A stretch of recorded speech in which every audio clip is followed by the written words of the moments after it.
No ar, Faixa Livre, rádio jornalismo de verdade, a informação de primeira qualidade, a interpretação e os comentários das notícias, entrevistas, o contraditório.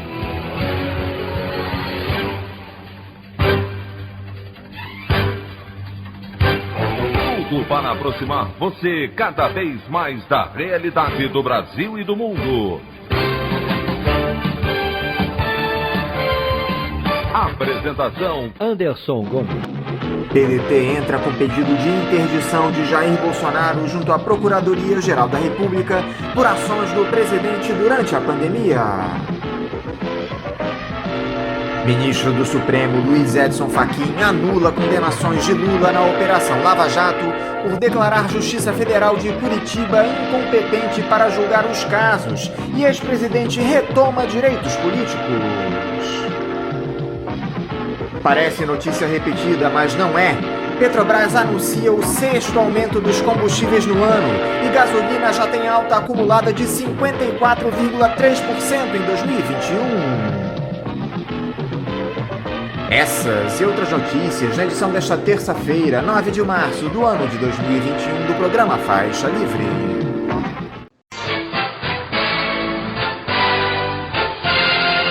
Comentário de Anderson Gomes.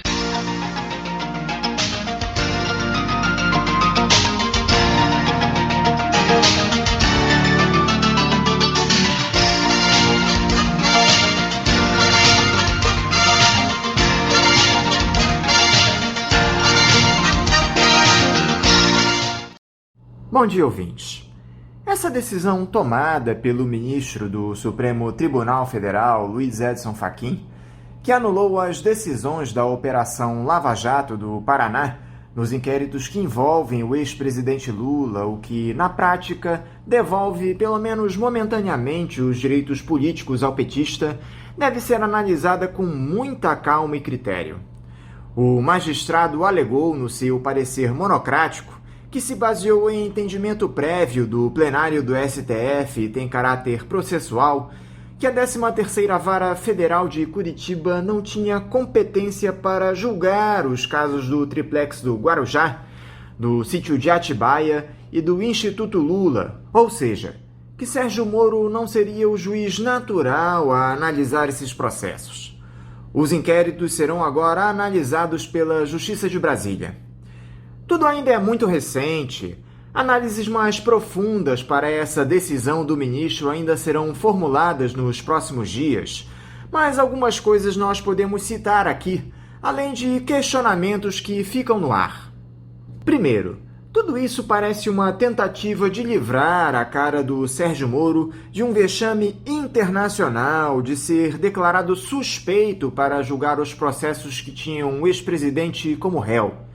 Edson Fachin é um lavajatista de carteirinha e ficava evidente nos corredores do Supremo que o ex-juiz seria defenestrado pelo Pleno da Corte por conta daquelas revelações das mensagens trocadas entre os integrantes da Força Tarefa de Curitiba e o ex-ministro de Bolsonaro.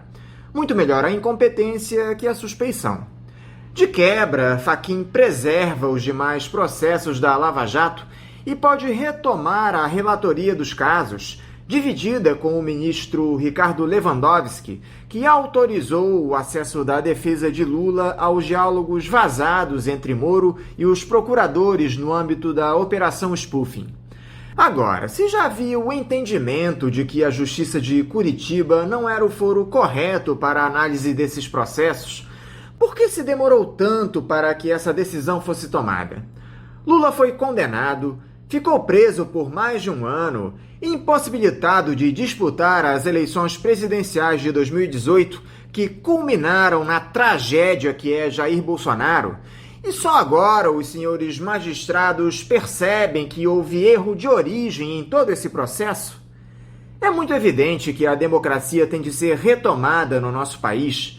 A correção de uma injustiça histórica precisa ser feita, já que Lula foi condenado com provas absolutamente contestáveis dentro de um processo político que visava retirar o Partido dos Trabalhadores do poder. Mas agora vai ficar tudo por isso mesmo. E mais, Será que Lula aceitará se candidatar ao Palácio do Planalto no ano que vem, já que ele mesmo disse que Fernando Haddad seria o nome do partido para suceder o ex-capitão? Tirar Bolsonaro do poder é primordial, mas o ideal é termos a reedição da fatídica Carta aos Brasileiros de 2002. Perguntas que precisam ser respondidas nas próximas semanas. Mas não dá para não dizer que essa decisão do ministro Fachin, seja qual for a motivação, reacende uma pontinha de esperança de dias melhores no nosso país. A opinião do Faixa Livre. Bandeirantes, 1360. Estamos apresentando Faixa Livre. Voltamos a apresentar Faixa Livre. Estamos de volta, ouvintes, com o início da edição de hoje do programa Faixa Livre, que tem na sua produção a jornalista Celeste Sintra, auxiliada pela também jornalista Natália Moraes, tendo no comando do áudio o Francisco. Meu bom dia a todos. E meu bom dia também a você, que pode aqui participar nos enviando mensagens eletrônicas para o endereço ouvinte@programafaixalivre.com.br ou ainda registrando suas participações diretamente nas nossas redes sociais. No Facebook, nossa página é o Programa Faixa Livre. No Twitter e no Instagram, para deixar o seu recado, basta seguir os perfis @PGM Faixa Livre. Lembrando que as participações por telefone estão inviabilizadas, pois durante o período da pandemia do novo coronavírus, nosso programa está sendo gravado no dia anterior à sua veiculação. Pedimos desculpas aos nossos ouvintes que costumam interagir conosco desta forma, mas foi a maneira encontrada pela equipe do Faixa Livre para mantê-los informados sobre o que acontece no país e no mundo com essa nossa visão crítica, e ao mesmo tempo preservando a saúde dos profissionais que levam o programa ao ar. O Faixa Livre pode ser acompanhado também pelo nosso aplicativo para celulares com sistema operacional Android. O nome do aplicativo é Programa Faixa Livre. Os ouvintes também têm acesso à transmissão pelo nosso site, o www.programafaixalivre.com.br, ou pela página da Associação de Engenheiros da Petrobras, a AEPET, uma das nossas entidades patrocinadoras, no www.aepet.org.br. Para quem perdeu alguma das edições ou quer ouvir novamente o Faixa Livre, os áudios das entrevistas e editoriais estão disponíveis no nosso podcast, nos aplicativos Spotify, Deezer e Castbox. E dando início às nossas entrevistas, eu cumprimento o sociólogo, professor aposentado da Universidade Federal do Rio de Janeiro, a UFRJ, e secretário executivo do Isero Assessoria, Ivo Lesbopan. Ivo Lesbopan, bom dia. Bom dia, Anderson. Bom dia, ouvintes do Faixa Livre. Muito obrigado por você novamente estar aqui conosco, Ivo. Desde o início da gestão do Jair Bolsonaro, nós que nos preocupamos com a coletividade, temíamos que o país entrasse em uma espiral de retrocessos. E não deu outra, Ivo. Com praticamente 800 dias de governo, se acumulam os episódios em que os brasileiros são relegados por um presidente que se preocupa mais com um projeto pessoal e autoritário, ataca conquistas sociais históricas, que privilegia a economia em detrimento da vida, algo que fica muito claro com essa pandemia de Covid-19. O cenário é de desespero e, pior, de desesperança, já que o ex-capitão trata mais de 260 mil mortes em pouco mais de um ano como mimimi. Viramos uma ameaça global. Dá para dizer que nós vivemos aqui no Brasil um período de banalização da vida humana, Ivo? Acaba de sair publicada uma carta aberta à humanidade, assinada por inúmeras personalidades, jornalistas, artistas, cientistas e população em geral, denunciando exatamente isso, né? Esse governo é uma ameaça à vida no Brasil, é uma ameaça à vida de outros países também, porque ele propaga o vírus, né? É um governo que é aliado do vírus, ele não combate o vírus, né? Ele faz todos os esforços possíveis para que o coronavírus se espalhe. Bolsonaro não pretende governar, ele não governa. O porque a preocupação dele, toda a ação dele é para criar o caos, criar confusão, criar dificuldades. As pessoas ficam confusas frente ao vírus, frente a como se comportar frente ao vírus, porque as mensagens que vêm do governo federal são que não tem a mínima importância, é uma coisa sem significado, pode deixar para lá, pode fazer aglomeração, pode ir a bares e restaurantes, enquanto os governos estaduais e governos municipais se esforçam para enfrentar a pandemia, o governo federal faz tudo para impedir que essas medidas tenham efeito.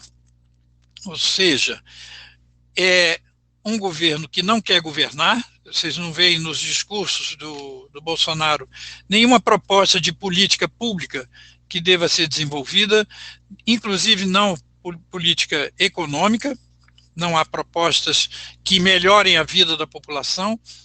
Esse é o governo criador do caos, né? Um ano atrás saiu um livro chamado Os Engenheiros do Caos. O Bolsonaro é exatamente isso. Ele não está preocupado em governar, ele não está preocupado em salvar vidas, ao contrário, toda a ação dele tem sido no sentido de aumentar a contaminação desse vírus e aumentar as mortes que têm ocorrido. Foi feita uma pesquisa do período do governo Trump na pandemia, até o final do seu governo. Trump tinha uma posição semelhante à de Bolsonaro, que era negacionista frente à pandemia.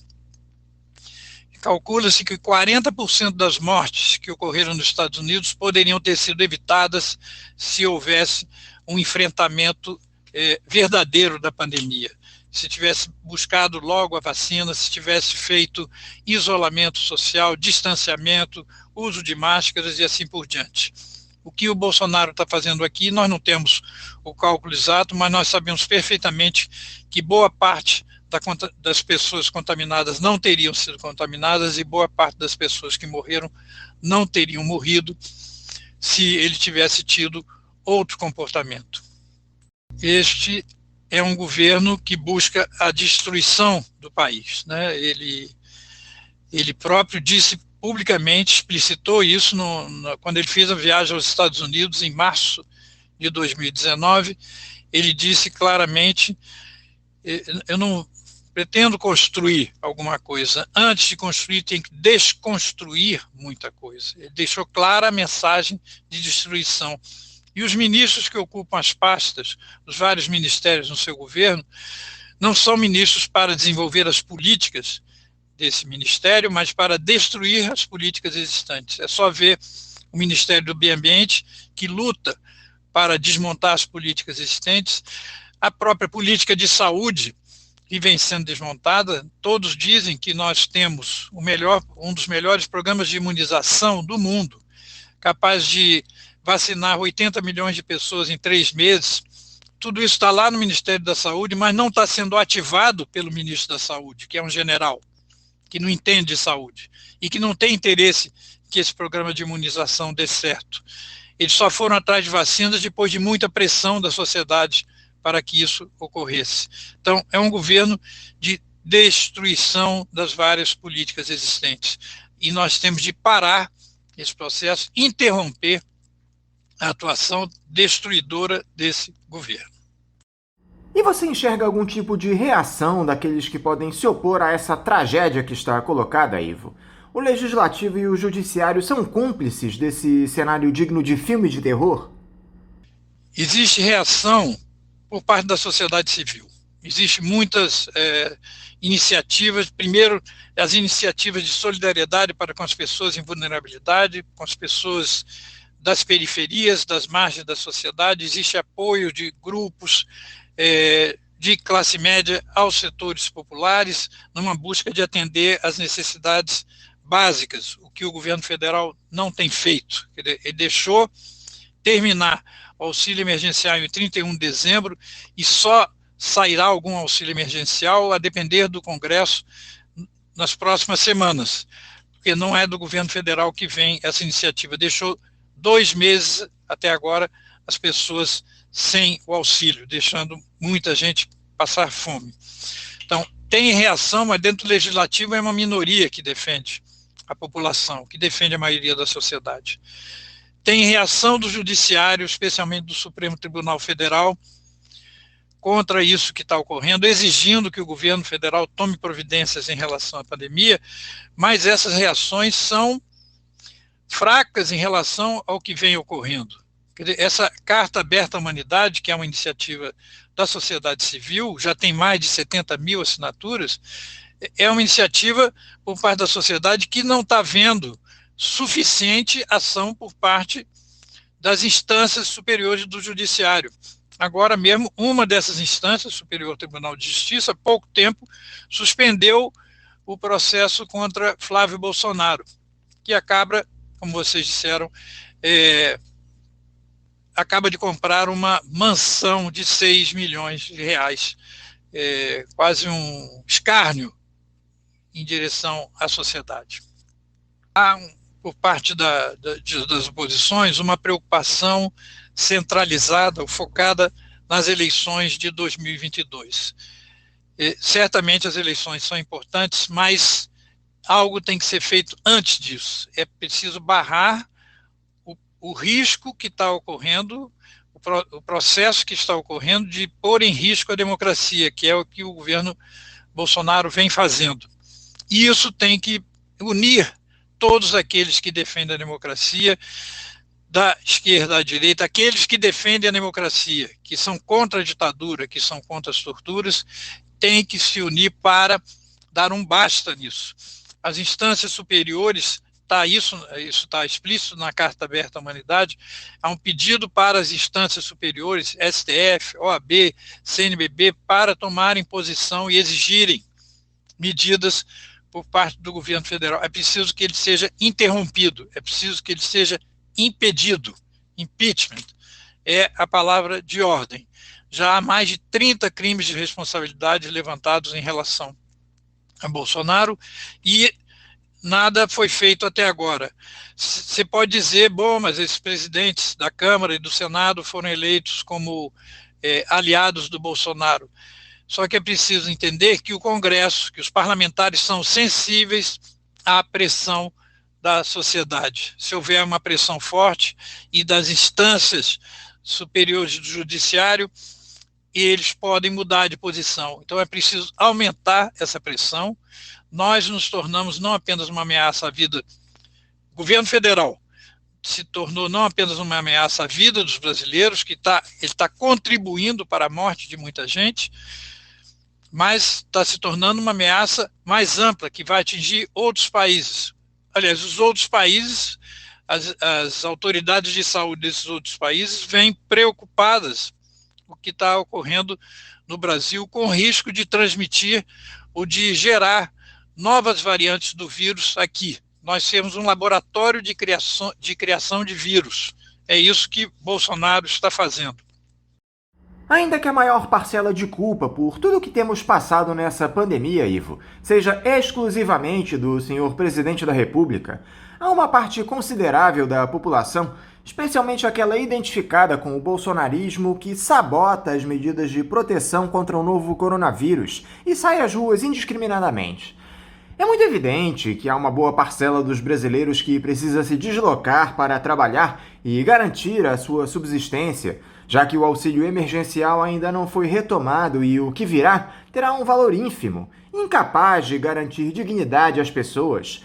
Mas muita gente sai para se divertir, vai à praia, shoppings, se aglomera em festas privadas. Esse comportamento se deve a alguma característica especial ou vai para a conta do negacionismo mesmo, Ivo? Sem dúvida, o presidente está promovendo as medidas contrárias, né, ao que deveria ser feito para reduzir as contaminações, para reduzir o espalhamento do vírus, né? Desde o início dessa pandemia foi recomendado o confinamento, a quarentena, as pessoas ficarem em casa, saírem o mínimo possível. Foi recomendado o uso de máscaras e o presidente vem fazendo campanha no sentido inverso, contrário ao isolamento social, contrário ao distanciamento social, em favor da aglomeração, em favor, na verdade, de que o vírus se espalhe. Ele é o maior aliado da pandemia no país, é o governo Bolsonaro. Isso não pode continuar assim. Nós não podemos continuar com um presidente que contribui para destruir a população do seu país. Eu queria repercutir também com você, Ivo, essa última pesquisa a respeito do desempenho do governo Bolsonaro, feita pelo IPEC, que é formado por profissionais do antigo Ibope e divulgada na semana passada. De acordo com os números, a aprovação do governo está em 28%. Já os brasileiros que avaliam a gestão do ex-capitão como ruim ou péssima somam 39%. O levantamento foi realizado entre os dias 18 e 23 de fevereiro. Não podemos desconsiderar que esse tipo de pesquisa reflete o momento, e a ampliação das mortes pela pandemia, combinada à ausência do auxílio emergencial, são determinantes para esse resultado ruim.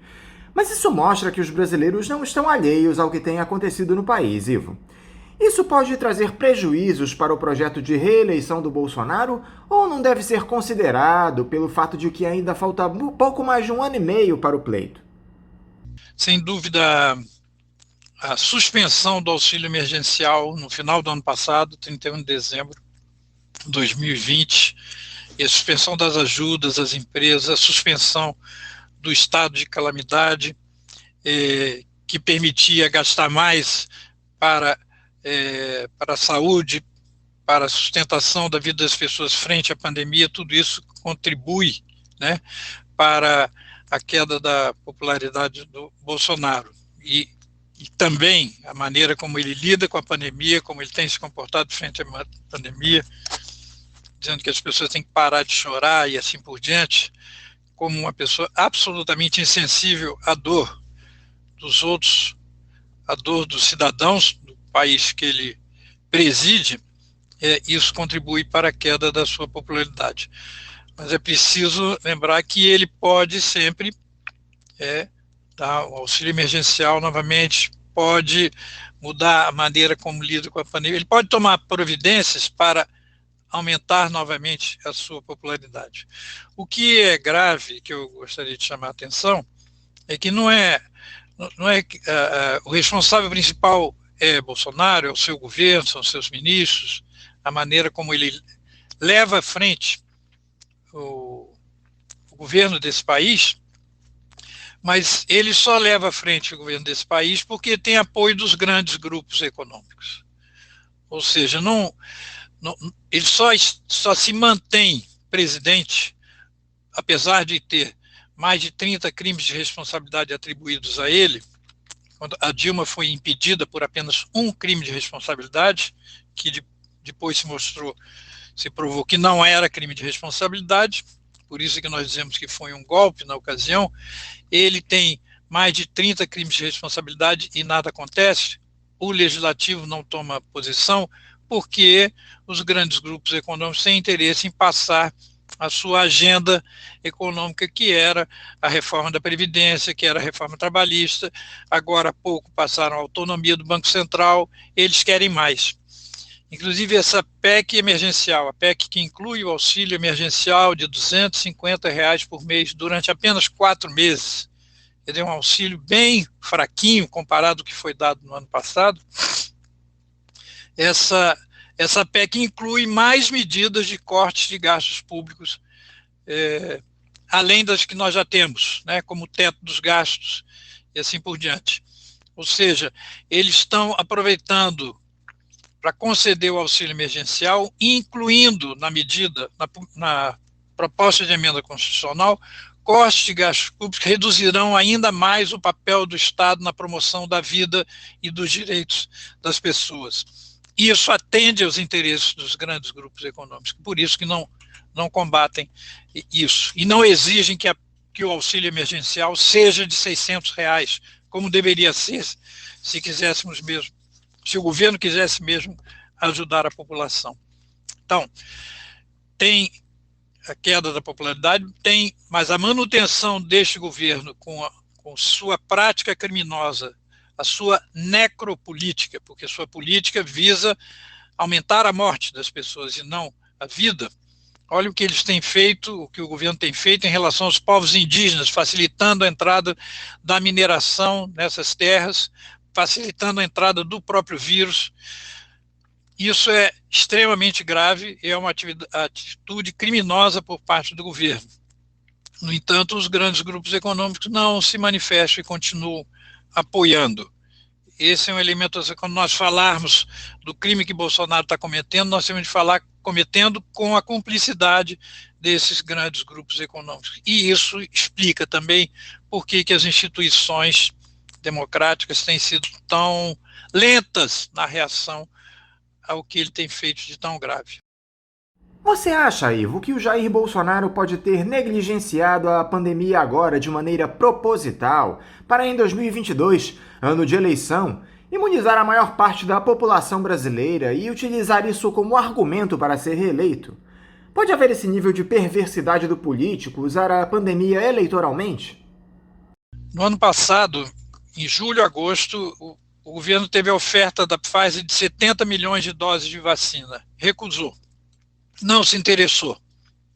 Ainda não se estava vacinando no mundo, ele deixou de lado essa preocupação.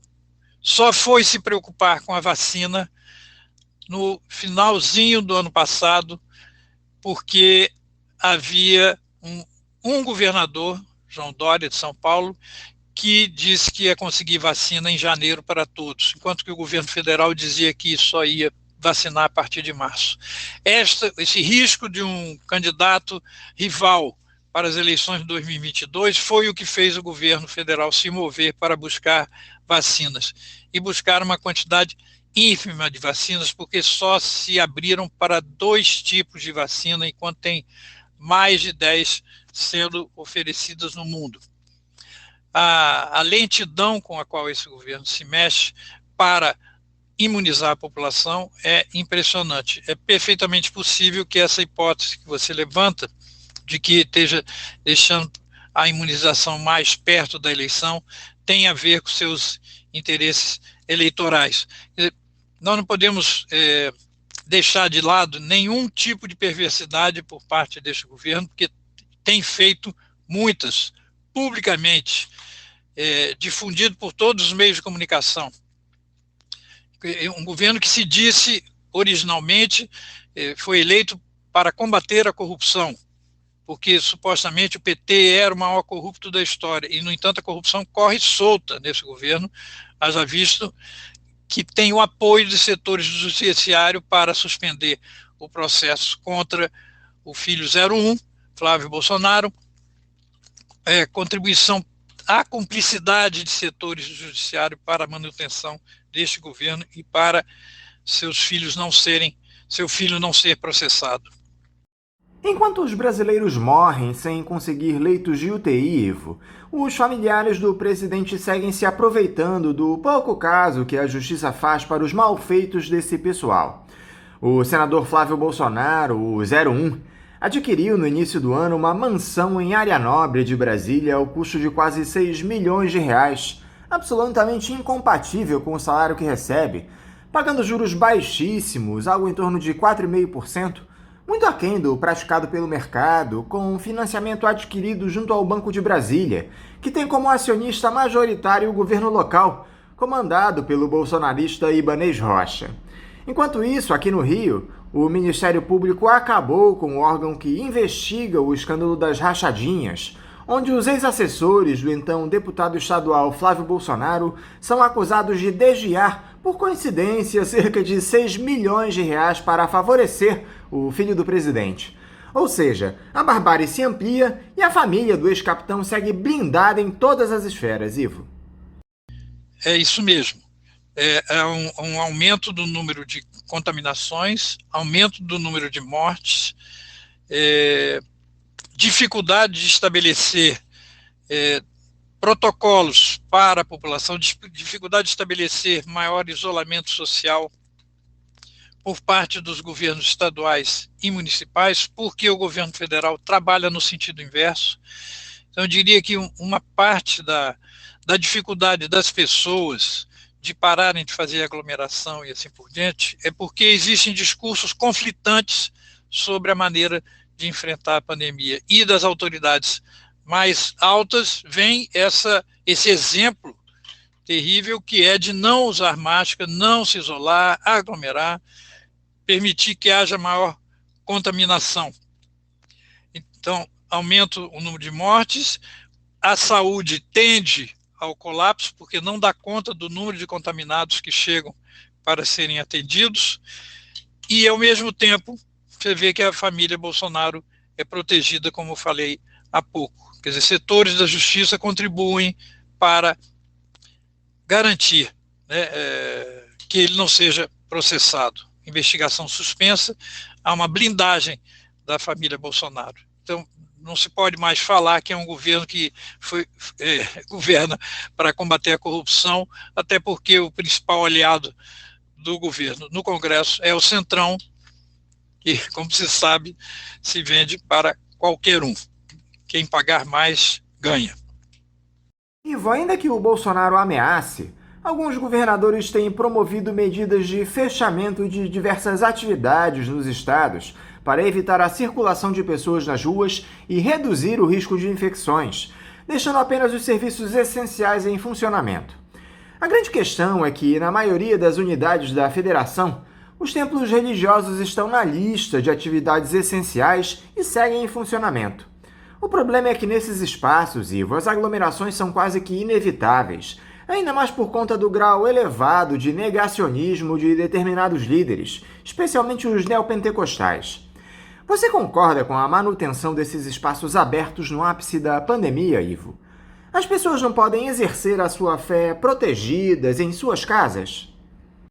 Existe reação de setores da sociedade civil, existe pressão para um auxílio emergencial, por exemplo, de R$600, e para se votar uma PEC apenas do auxílio emergencial, separada de qualquer condição de ajuste fiscal, como quer o ministro Guedes.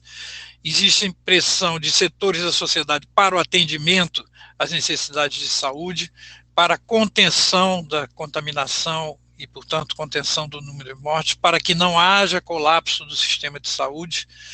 O colapso virá na medida em que houver cada vez mais pessoas contaminadas sem lugar suficiente para ser atendidas.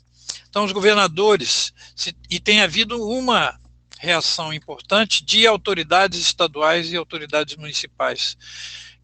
A maioria dos governadores e um bom número de prefeitos está reagindo e buscando soluções, inclusive vacinas, para a sua população, já que o governo federal está sendo tão lento na obtenção de vacinas.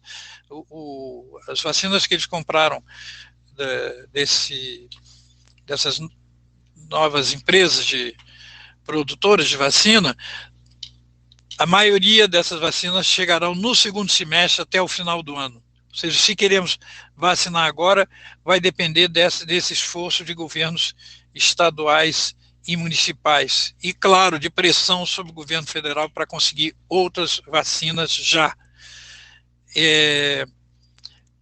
A manutenção de templos religiosos abertos, de realizações de cultos e cerimônias que aglomeram muita gente, isso é um absurdo no meio de uma pandemia. É evidente que no meio da pandemia você não pode promover aglomeração com missas, cultos e outros tipos de atividades religiosas. Isso pode ser perfeitamente feito nas casas das pessoas ou através de meios virtuais e assim por diante. Claro que deveria ser diferente, e as religiões que prezam a vida deveriam exigir isso, né? Que fosse mantido a permanência em casa, a quarentena, para evitar aglomerações. Os governadores que estão tomando medidas de contenção, mas deixam os templos religiosos abertos. Isso aí é uma concessão por puro interesse eleitoral. Nós discutimos com você aqui no programa o papel da oposição diante do bolsonarismo faz tempo, Ivo. Mas parece que a inoperância das nossas esquerdas permanece. Em um momento em que elas deveriam buscar unidade para derrotar o bolsonarismo no ano que vem, Ciro e Haddad trocam farpas e praticamente descartam uma aliança em primeiro turno. Diante disso, ainda há alguma possibilidade de o campo progressista conseguir rivalizar com o bolsonarismo e os ultraliberais em 2022, Ivo? O mal maior que tem que ser enfrentado é este governo que segue na direção da necropolítica, de gerar morte e não de gerar vida, e não de favorecer a vida. Então, esse governo tem que ser barrado. O risco que ele oferece para a democracia, que a sua atuação oferece para a democracia, é extremamente grave. O nosso objetivo não pode ser simplesmente ganhar as eleições de 2022. Não pode ser simplesmente esse o objetivo, nem o primeiro objetivo. Só para usarmos o exemplo dos Estados Unidos.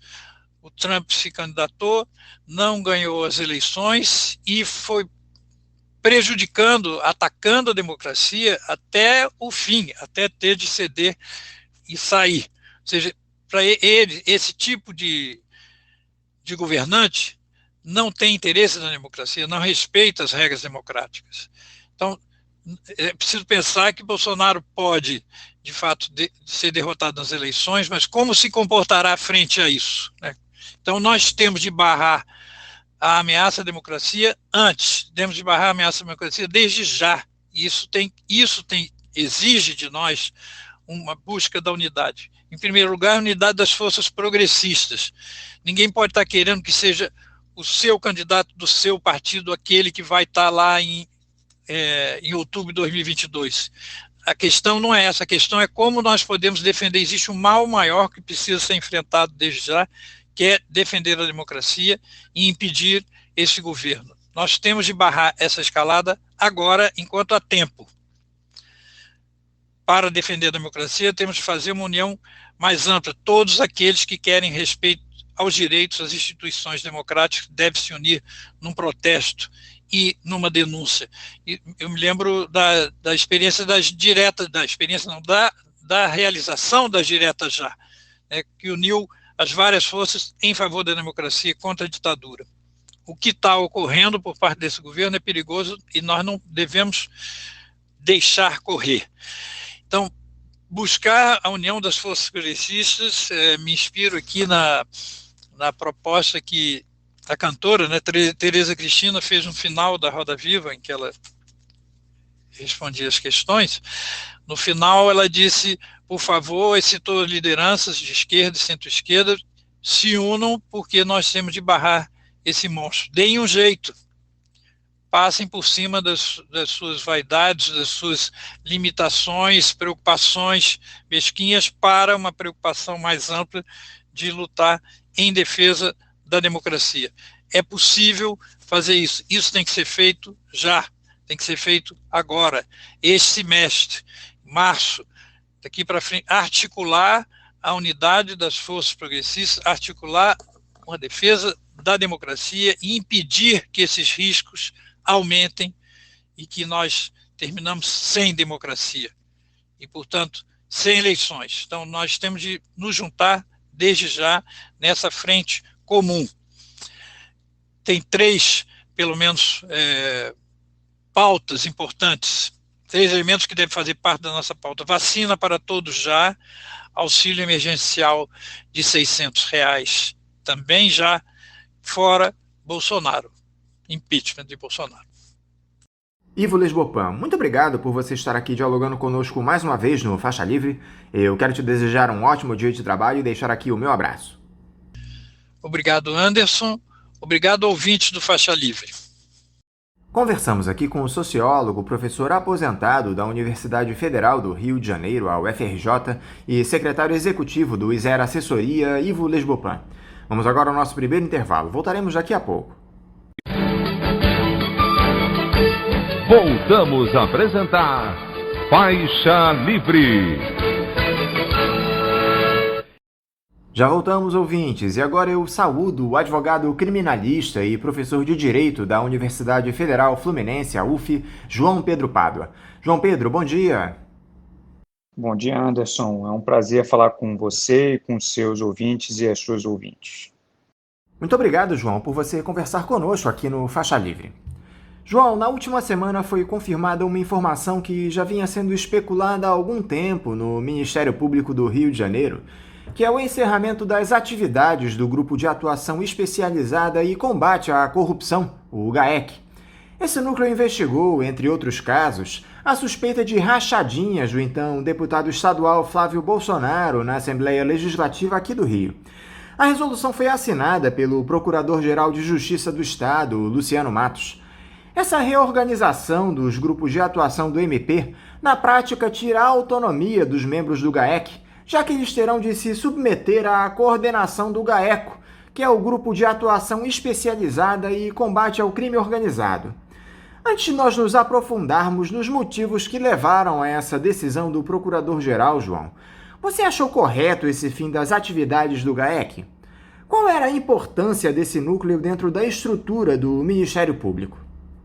Olha, Anderson, deixa eu primeiro te dizer que eu não sei se eu concordo muito com essa ideia de que a extinção de um órgão, qualquer órgão dentro do Ministério Público, né, um órgão administrativo como é o GAEC, impacte ou cause a perda de autonomia dos seus membros. Tá? Na realidade, me parece que... Na verdade, me parece não. Né? A Constituição Federal de 1988 garantiu, né, a autonomia, a chamada independência funcional, né, dos membros do Ministério Público. E as leis orgânicas, ou seja, as leis que regulam os ministérios públicos dos estados e federal, e a lei geral do Ministério Público, né, a lei orgânica nacional do Ministério Público, todas essas normas, todas essas leis e a Constituição garantem que cada um dos promotores e promotoras de justiça, se estiver atuando na sua esfera de competência, tem total autonomia para fazer o que achar mais correto. Tá? Isso, inclusive, é objeto de discussões no âmbito dos estudos institucionais sobre o Ministério Público, porque isso confere até, em alguns casos, um excesso de autonomia e gera situações estranhas, que não são comuns, mas que acontecem, como, por exemplo, um membro do Ministério Público expedindo uma recomendação para o órgão que faça alguma coisa e um outro membro do Ministério Público expedindo uma outra recomendação para mandar fazer outra coisa em relação ao mesmo assunto, tá? Sei lá, abrir ou não abrir restaurante, digamos, no meio da pandemia. Isso é um exemplo, tá? Isso não aconteceu, mas é um exemplo hipotético.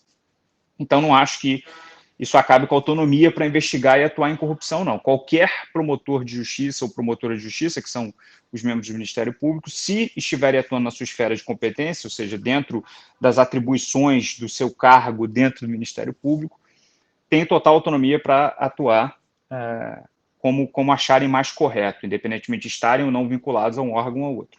O que essas mudanças de órgão, como extinção do GAEC, remoção de promotores e promotoras para outros órgãos, etc., o que isso realmente faz é mudar essa esfera de competência, que eu falei antes, ou seja, quais as atribuições que cada um dos membros do Ministério Público individualmente tem. E isso realmente pode mudar a forma como o Ministério Público atua. Especificamente, por exemplo, quando um órgão como o GAEC é extinto, né, os seus membros têm que ser realocados para outros órgãos, porque eles não podem ficar num órgão que não estavam lotados nesse órgão, esse órgão não existe mais. Outros órgãos, no caso o GAECO, né, como órgão central, vai cuidar das investigações de corrupção que antes estavam subespecializadas dentro desse GAEC. O GAECO já é um órgão especializado em investigações de crime organizado. Só a mudança de órgão, criação de órgão, extinção de órgão, não quer dizer muita coisa em relação a como o Ministério Público atua, tá? Porque é uma série de outras variáveis aí que vão intervir. Quem são os promotores ou promotoras, ou seja, quem são os membros do Ministério Público que vão comandar as investigações, se vai haver uma outra remoção, se novos promotores e novas promotoras vão entrar no GAECO para substituir esses que estavam lá no GAEC, ou se esses membros do GAEC vão ser incorporados ao GAECO e vão continuar fazendo o que estavam fazendo antes, só que sem o nome GAEC especificamente. Enfim, há uma série de variáveis aí que não dá para, eu acho prematuro e, na verdade, de chute, na melhor das hipóteses, dizer, bom, a extinção desse órgão, então, vai prejudicar o combate à corrupção ou vai melhorar o combate à corrupção. A gente simplesmente não tem como saber só pela criação e extinção de órgãos. Isso, a princípio, é uma mera reorganização interna. O que pode ser alegado, me parece, é que um órgão como o GAEC, que já é, como eu disse, uma subespecialização do GAECO, né, o GAECO, o Grupo de Combate ao Crime Organizado, o GAEC, o subgrupo dentro deste grupo que combate, que se especializa em casos que envolvem corrupção, o que pode ser alegado é que esses membros do Ministério Público que estavam lotados no GAEC criam, né, pela própria prática, se é que já não tinham por formação anterior específica, uma expertise, uma especialidade, um conhecimento na investigação de casos de corrupção, que envolvem peculiaridades, né, os diferentes tipos de prova que têm que ser levantados, onde buscar essas provas, como lidar com, por exemplo, réus colaboradores, como comandar essas cooperações, enfim, uma série de competências, de capacidades específicas, experiências específicas, que esses promotores e promotoras que estavam no GAEC ou já tinham ou desenvolveram ao longo desse trabalho, e que, se não forem utilizados agora no âmbito desse grupo maior do GAECO, se perdem. Né? É uma perda de especialidade.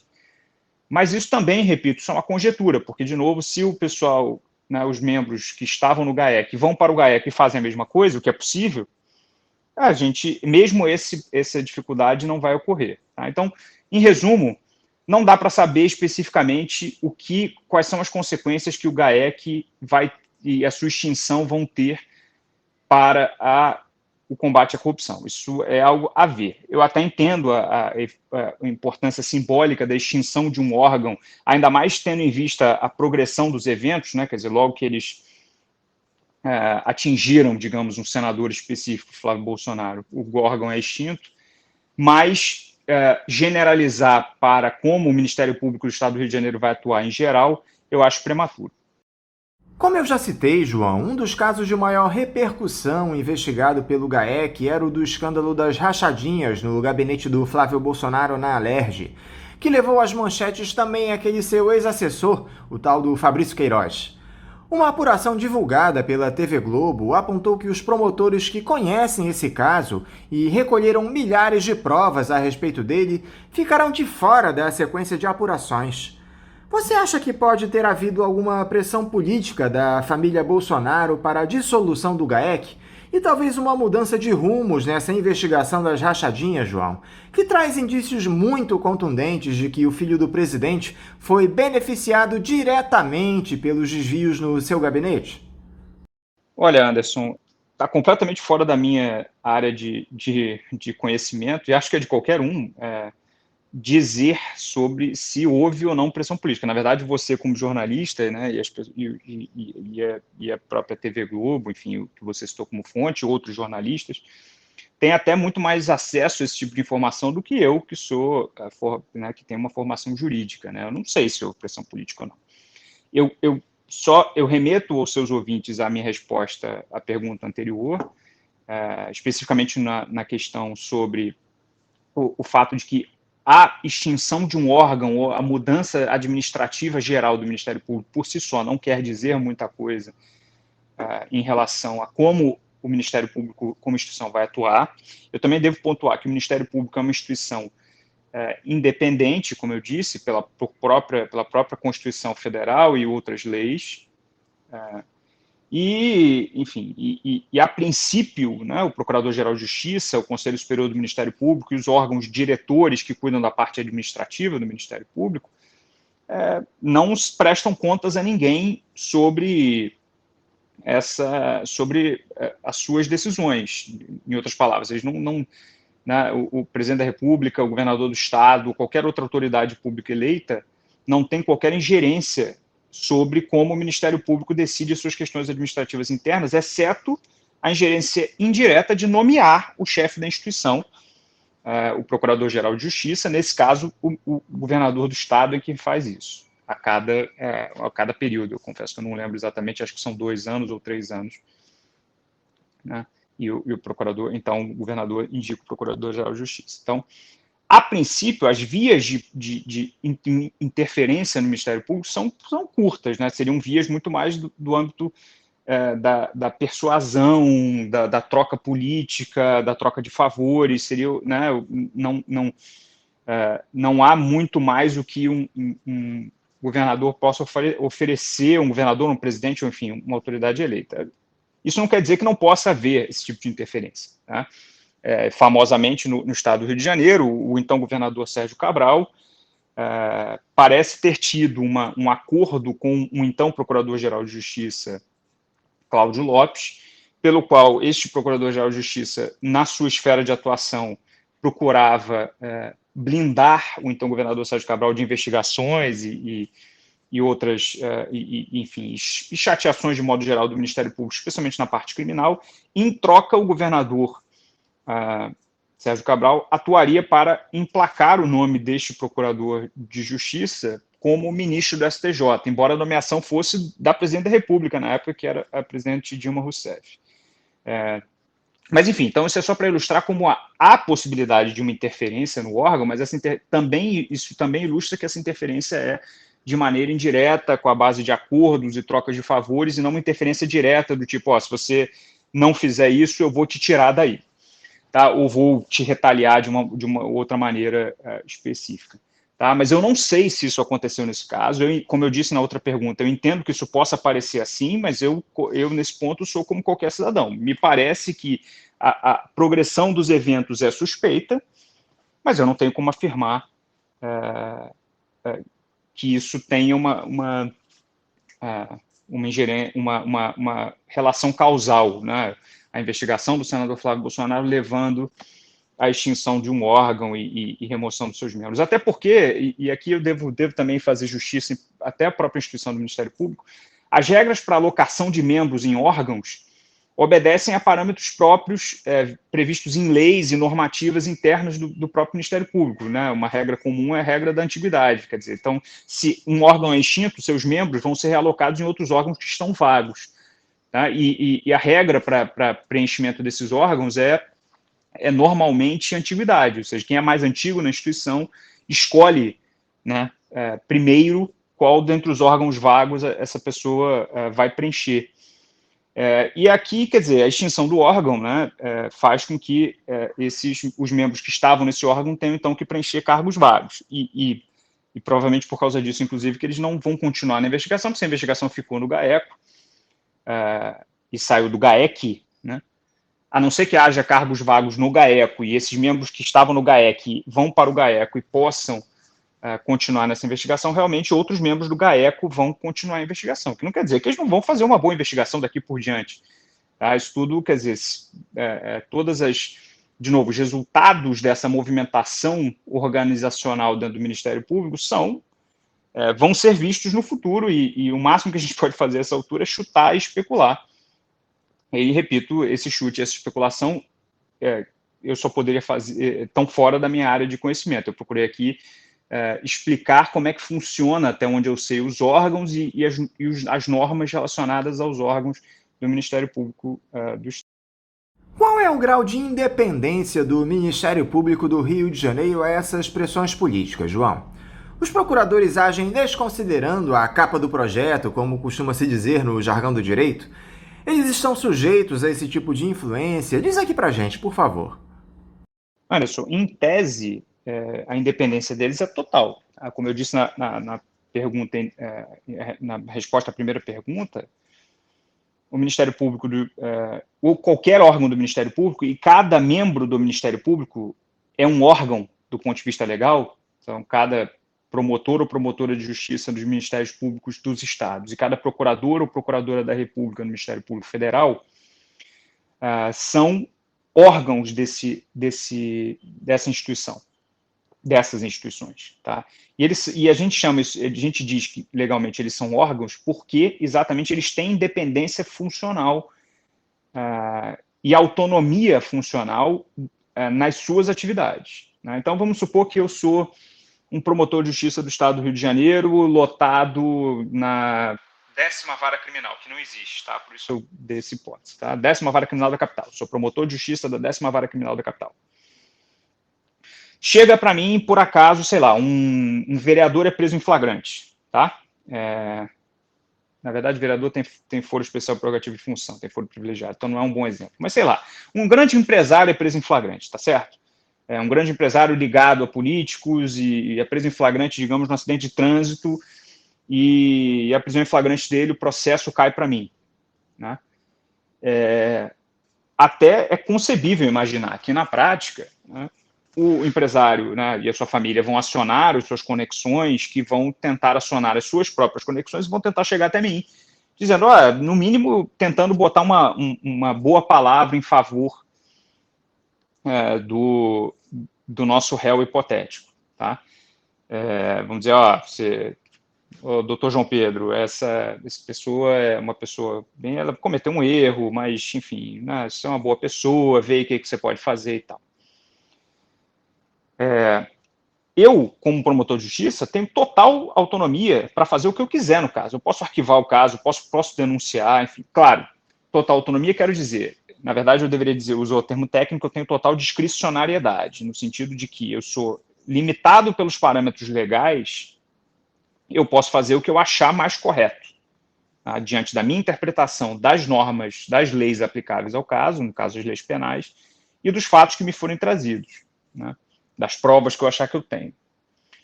Tá? Agora, fora disso, eu tenho, né, dentro desses parâmetros, melhor dizendo, dentro dessas balizas, eu posso fazer o que eu achar mais correto, o que eu achar melhor. Tá? E ninguém pode se meter nisso. Há controles sobre a minha atuação, controles que são indiretos, né, controles legais, né, até por parte do próprio juiz do caso, ou da juíza do caso, mas ninguém pode chegar e, por exemplo, eu não posso, vamos dizer que eu decida denunciar, ou seja, decida acusar, né, esse empresário no meu exemplo. O Procurador-Geral de Justiça, que é meu superior hierárquico dentro da administração, da instituição Ministério Público, não é meu superior funcionalmente. É difícil entender isso, não é meu superior em termos de decisões jurídicas, tá? Ele não pode revogar a minha decisão, ele não pode avocar, como a gente chama em direito, não pode puxar para ele o caso e dizer, não, o João Pedro não vai decidir sobre esse caso, não, quem vai decidir sou eu, que sou o chefe da instituição. Em outros países, isso é verdade. Tá? Nos Estados Unidos, por exemplo, ou na França, são órgãos cuja instituição eu mais ou menos conheço por pesquisas e visitas, e, enfim, não minhas e de outras pessoas. Nesses outros lugares, o chefe é chefe tanto do ponto de vista administrativo, quanto do ponto de vista funcional, quanto do ponto de vista legal. Né? Então, o meu chefe, se nesse meu exemplo eu fosse um promotor nos Estados Unidos, o meu chefe poderia chegar para mim e dizer, não, eu não quero que você denuncie esse caso. Sei lá por quê, tá? Por qualquer motivo. Porque ele acha que não vale a pena, ou porque ele sofreu uma pressão lá, uma influência política, e ele acha importante ceder essa pressão, essa influência. No Brasil, isso não pode acontecer. Tá? O Procurador-Geral de Justiça não pode chegar e puxar o caso e dizer que vai tomar uma decisão, por exemplo, de não acusar esse empresário na minha hipótese. Tá? De novo, como eu também já respondi em outras perguntas, isso não quer dizer que não possa haver uma influência indireta, tá? Em termos, por exemplo, de promessa de promoção na carreira, ou promessas de outro tipo de sei lá, facilitação. Vamos dizer que eu, né, esteja, no meu exemplo de novo, eu estou pilotado na 10ª Vara Criminal da Capital, mas eu, na verdade, quero ir para um outro órgão, digamos, sei lá, Central de Inquérito, é um órgão, esse até existe. Eu quero ir para esse outro órgão, mas eu não tenho antiguidade ainda, e não vaga, né, nenhum cargo ali. Sei lá, um procurador-geral de justiça que quisesse me influenciar, hipoteticamente, podia chegar para mim e dizer, se você não denunciar esse empresário, se você arquivar o caso, eu vou me movimentar aqui para a gente criar uma vaga na Central de Inquérito. Aí você vai poder concorrer, como você é antigo, você vai ganhar uma vaga. Tá? Isso pode acontecer, tá? Mas nota que essas influências são indiretas, né? Não é de novo, o chefe não pode chegar e revogar a minha decisão ou tomar uma decisão no meu lugar. Tá?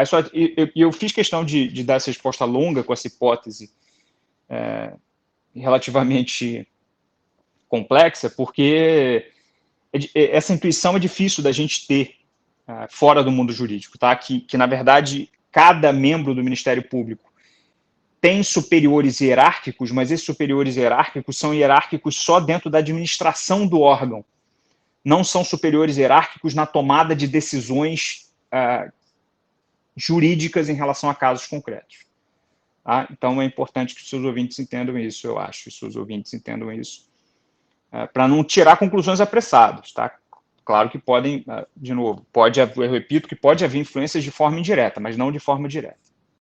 Agora, a mudança na estrutura do MP pode fazer com que alguma decisão já tomada, nesse caso das rachadinhas, seja anulada, João.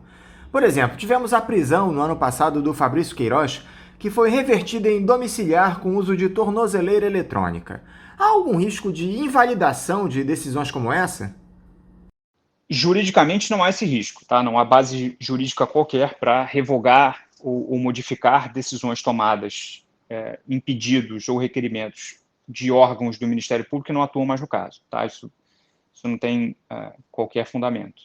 Eu até te dou mais, vamos voltar ao meu exemplo que eu dei antes, né, em que eu sou promotor de justiça aqui da hipotética 10ª Vara Criminal da capital do Rio de Janeiro. Vamos dizer que eu peço a prisão de um acusado qualquer. Aí o juiz vai e defere a prisão, né? Então o acusado está preso. Daí eu entro de férias. Tá? Nas minhas férias, quem responde pelo processo é quem seja o meu substituto legal, né? Um outro promotor, uma outra promotora que vai responder por mim nas minhas férias. Tá? E vamos dizer que nesse meio tempo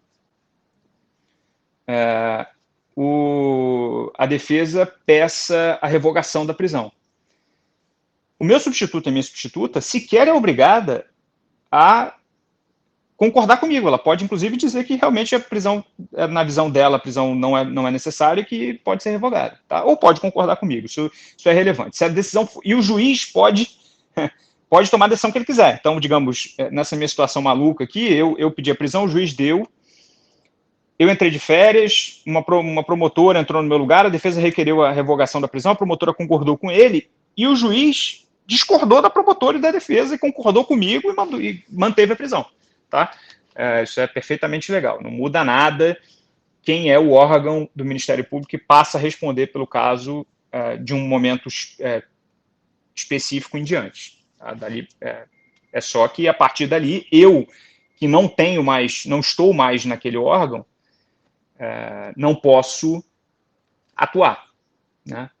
Isso foge, né, em relação às minhas respostas anteriores, isso passa a fugir da minha esfera de competência. Eu disse, e é importante a gente fixar, que o membro do Ministério Público tem total independência e autonomia em relação à sua esfera de competência. Ele não pode atuar numa competência que ele não tem. Tá? Ou seja, ele tem um conjunto de áreas onde ele está atuando ali num determinado momento, enquanto ele está vinculado a uma determinada lotação, né? Ou seja, um determinado cargo dentro da instituição. E a independência em relação àquele cargo. Uma recente decisão do Superior Tribunal de Justiça, João, levantou ainda mais suspeitas a respeito de um favorecimento ao Flávio Bolsonaro. A 5ª turma do STJ resolveu anular a quebra dos sigilos bancário e fiscal do senador, que produziu uma série de provas a respeito das suspeitas de desvio de dinheiro público para o filho do presidente. Essa decisão do STJ e a alteração na estrutura do GAEC dialogam de alguma forma, João? Elas podem estar intimamente conectadas no intuito de beneficiar o Flávio Bolsonaro? Olha, Anderson, de novo eu vou ter que dizer que, quer dizer, essa análise de conexão de bastidores entre decisões de órgãos distintos, está completamente fora da minha esfera de conhecimento e de atuação. Não sei se as decisões estão conectadas ou não. O que eu posso dizer sobre a decisão da 5ª turma do Superior Tribunal de Justiça é o seguinte: do ponto de vista do seu conteúdo decisório, ou seja, os fundamentos da decisão, o resultado da decisão de anular, de declarar a ilicitude dessas provas, né, no sentido mais coloquial, de anular essas provas, a decisão não tem nada de notável. Para o público, claro que ela é notável, porque envolve um senador da República, que é filho do presidente da República, que tem lá toda uma história por trás. A imprensa vem noticiando o conteúdo das investigações e noticiou o conteúdo dessas provas enfim, aparentemente, pelo menos pelas notícias, há ali um conjunto de evidências que parecem apontar para uma prática de ato ilícito do senador, embora isso ainda esteja em apuração definitiva pela Justiça. Então, para todos, para o público, para o grande público, é notável que o STJ, mesmo diante desse quadro todo, tenha anulado, né, tenha declarado a ilicitude dessas provas. Mas, juridicamente, isso é comum, na verdade, isso é a função do Superior Tribunal de Justiça. O Superior Tribunal de Justiça tem a função de reavaliar, de um ponto de vista global, decisões de instâncias inferiores, tanto do juiz em primeira instância, quanto de um Tribunal de Justiça em segunda instância, né, no caso do Tribunal de Justiça do Rio de Janeiro. E, ao tomar essas decisões, o Superior Tribunal de Justiça, que é um órgão de cúpula do Poder Judiciário, é um dos órgãos, né, de cúpula do Poder Judiciário, estabelece os parâmetros jurídicos para interpretar situações análogas, né, cria o que a gente chama de jurisprudência. E em relação especificamente à questão da decisão da quinta turma do STJ neste caso, o que a quinta turma considerou é que a fundamentação da decisão do juiz de primeira instância, que determinou a quebra do sigilo bancário do senador Flávio Bolsonaro, era uma fundamentação insuficiente para decretar uma medida desse tipo. Tá?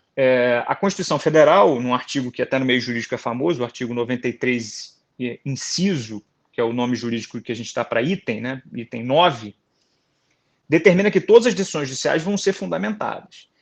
E da interpretação desse dispositivo, em conjunto com outros dispositivos da Constituição e de outras leis, o Superior Tribunal de Justiça já há muito tempo, e o Supremo Tribunal Federal também, vem apontando que as fundamentações têm que ser fundamentações mais substanciais. Tá? Não é só dizer concordo com o Ministério Público e decreta a quebra de sigilo bancário. Isso não é considerado pela jurisprudência uma fundamentação suficiente.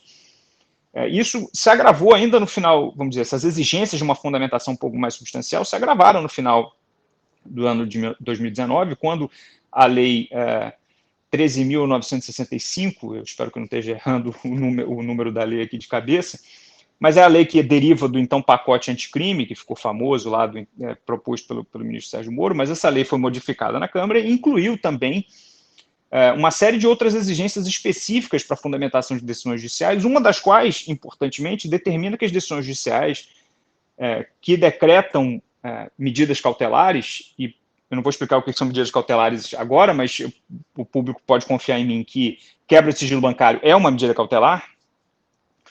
Então, as decisões que determinam essas medidas cautelares têm que ter uma fundamentação que não possa ser substituída em qualquer outro caso, ou seja, tem que ser uma fundamentação individualizada, específica, apontando os elementos daquele caso que está sendo decidido e quais elementos justificam a tomada de decisão em favor dessa medida cautelar, no caso do senador Flávio Bolsonaro, a medida cautelar de quebra de sigilo bancário.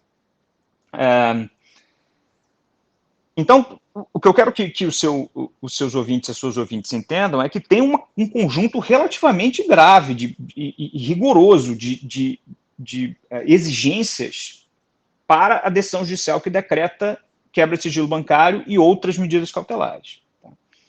E, aparentemente, essa decisão que decretou a quebra de sigilo bancário do senador Flávio Bolsonaro realmente tinha uma fundamentação mais breve, mais sucinta. Tá? Se essa fundamentação é suficiente ou não, eu confesso que eu não posso afirmar, porque não analisei o caso a fundo. Tá? Eu precisaria de um pouco mais de evidências. Eu li a decisão, né, excertos da decisão da quinta turma do STJ, e com isso posso reconstruir o fundamento como eu estou fazendo agora com você, mas eu não posso dizer se eu concordaria ou se eu tomaria a mesma decisão se eu estivesse lá. O que eu posso dizer é que, como eu disse no início dessa resposta, que o conteúdo dessa decisão, para mim, como jurista, não é notável, uma decisão corriqueira, normal. E se o STJ, as premissas se confirmam, o STJ, ou seja, se as premissas relativas à falta de um pouco mais de substância na fundamentação da decisão que decretou a quebra de sigilo bancário se confirmam, estão corretas, então o Superior Tribunal de Justiça acertou em anular a prova, a despeito do conteúdo da prova ser muito danoso para o senador Flávio Bolsonaro, mas o processo judicial tem uma série de requisitos cujo objetivo é proteger a privacidade dos acusados. Então, e se essa privacidade não é protegida em uma decisão específica, uma, entre aspas, punição processual é tornar o resultado dessa violação de privacidade indevida, tornar esse resultado imprestável, ou seja, nulificar, declarar ilícitas as provas decorrentes da quebra de sigilo bancário que não foi feita de forma correta, se for esse o caso.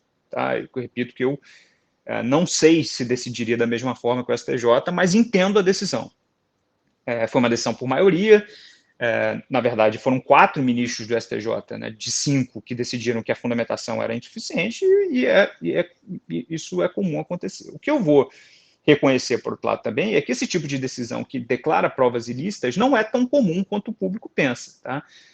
Não é comum você conseguir, como advogado, conseguir que o STJ declare provas ilícitas. Tá? Em alguns casos, até que eu consideraria bastante graves, né, de provas que são claramente ilícitas. O STJ, por exemplo, nunca declarou ilicitude de buscas de invasão de domicílio em favelas, em casos de encontro de drogas, né, que é um outro caso, mas é uma outra questão, mas é só para dizer que o STJ tem algumas jurisprudências, ou seja, um conjunto de decisões que às vezes são mais num sentido do que em outro,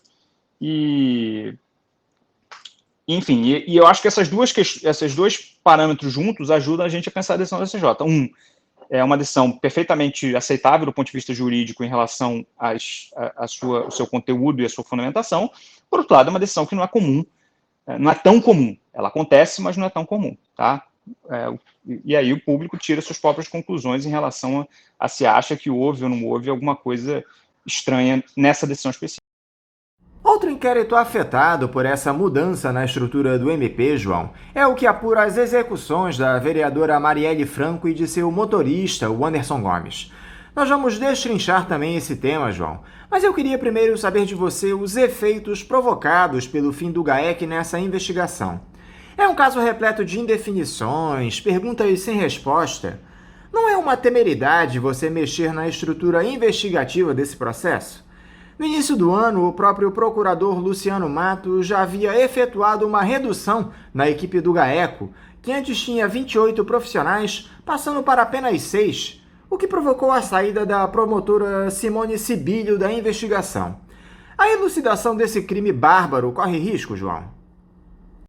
Anderson, como eu respondi em relação a outras perguntas suas, né, a mudança de órgão por si só não é dado suficiente para a gente dizer sobre se o resultado vai ser bom ou ruim, se vai melhorar ou piorar. É possível conceber que esse órgão, que já estava com o caso há muito tempo e não vem apresentando muitos resultados, vem apresentando alguns, mas não muitos, né? Por exemplo, nunca encontrou nem indício, aparentemente, de quem foi o mandante do crime. É possível que uma mudança de órgão, com gente nova, com outros membros do Ministério Público, outras equipes, acabe encontrando algo que não foi encontrado pela equipe anterior. Então, ao mesmo tempo, também é concebível que a equipe anterior estava num caminho certo que foi subitamente bloqueado porque o órgão foi desfeito e as pessoas foram remetidas ou tiveram que se realocar em outros órgãos. Tá? Eu acho que, nesse caso, a resposta para você, eu não sei o que isso pode gerar em termos da investigação. Se é uma temeridade ou não, é difícil dizer. Eu não sei exatamente quais foram as motivações expressas ou ocultas, ou quaisquer motivações que geraram mudanças institucionais no Ministério Público e a extinção desse GAEC. Tá? Enfim, é temerário, na verdade, para mim, supor que há uma causa ou causas óbvias para essa extinção. O que eu posso dizer, como eu já disse, é que é cedo para dizer qual é o resultado disso na investigação, que era uma investigação que, mesmo dentro do GAEC ou de outros órgãos, estava uma investigação bem complexa, bem arrastada e com muita dificuldade de encontrar evidência sobre o mandante de qualquer forma. Por falar no caso Marielle, João, nós estamos a menos de uma semana de completarmos 3 anos dos assassinatos da parlamentar e do seu motorista, que coincidentemente é meu homônimo.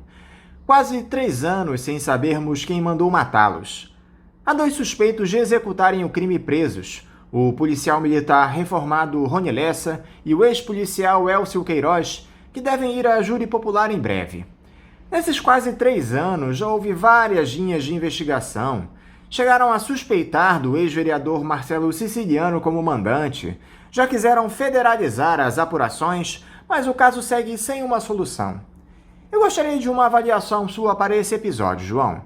É de fato uma investigação com muitas peculiaridades? O caso é difícil ao ponto de 3 anos depois não termos o seu esclarecimento? Há algum tipo de interesse maior que pode estar por trás dessa falta de resposta para a pergunta: quem mandou matar Marielle Anderson? Anderson, é uma investigação muito difícil, sim.